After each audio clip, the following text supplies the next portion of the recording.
Magandang araw sa inyong lahat at welcome sa aking channel. Kompetisyon sa Free TV lalong humina.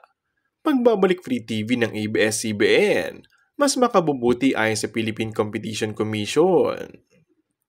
Sa inilabas na press release ng PCC o Philippine Competition Commission, ay ibinahagi nila ang malaking epekto ng pagkawala ng ABS-CBN sa Free TV at ang hindi pagkakaroon ng magandang kompetisyon sa Free TV na siyang isa sa pangunahing dahilan kung bakit hindi nagiging balanse ang dapat sanay maayos at makubulang kompetisyon sa entertainment industry. Ayon sa pag-aaral ng PCC, ay nasakop na ng GMA Network ang 93% market share dahilan upang lalong humina ang kompetisyon.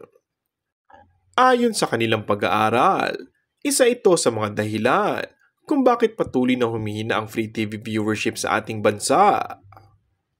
Sa kaparehong report, ay iminungkahi ng PCC sa gobyerno ang pag-review para sa ABS-CBN franchise renewal at napagdaragdag pa ng panibagong TV stations.